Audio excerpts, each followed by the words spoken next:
জাতীয় পরিচয়পত্র নিয়ে প্রবাসী বাংলাদেশিদের জন্য দারুণ সুখবর দিল নির্বাচন কমিশন। আবেদনের মাত্র 7 দিনের মধ্যে প্রবাসীদের এনআইডি জটিলতা নিষ্পত্তির নির্দেশ দেওয়া হয়েছে। এমনকি এখন থেকে বাংলাদেশি বংশোদ্ভূত বিদেশি কোনো নাগরিক চাইলেই এনআইডি করতে পারবেন। এজন্য লাগবে না দ্বৈত নাগরিকত্ব সনদ। এছাড়া বৈবাহিক সূত্রে বাংলাদেশিদের নাগরিকত্ব পাওয়ার সুযোগ আছে বিদেশি নাগরিকদের। বিস্তারিত থাকছে প্রতিবেদনে।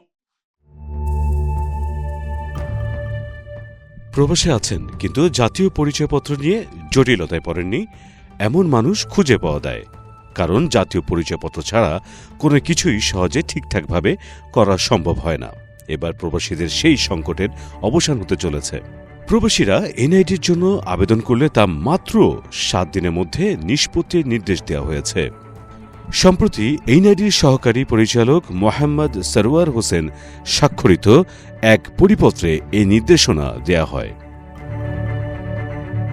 এতে বলা হয়, এখন থেকে বাংলাদেশে বংশোদ্ভূত বিদেশি কোনো নাগরিক দেশে এনআইডি করতে চাইলে তাকে আর দ্বৈত নাগরিকত্ব সনদ দেখাতে হবে না। তবে আবেদনকারীর বাবা মা অথবা দাদা দাদির বাংলাদেশি নাগরিক হওয়ার সপক্ষে প্রমাণ দেখাতে হবে। মূলত প্রবাসে বসবাসকারী বাংলাদেশি নাগরিকদের জাতীয় পরিচয় নিবন্ধন ও ভোটার তালিকায় নাম অন্তর্ভুক্তি সহজ করতে এমন পদক্ষেপ নেওয়া হয়েছে। কেউ যদি বৈবাহিক সূত্রে বাংলাদেশের নাগরিকত্ব নিতে চাইলে সেই সুযোগও রয়েছে। এমনকি বাংলাদেশের নাগরিকত্ব বাতিলের সুযোগও থাকছে শর্ত সাপেক্ষে। মিশুক মুস্তফা, প্রবাস খবর।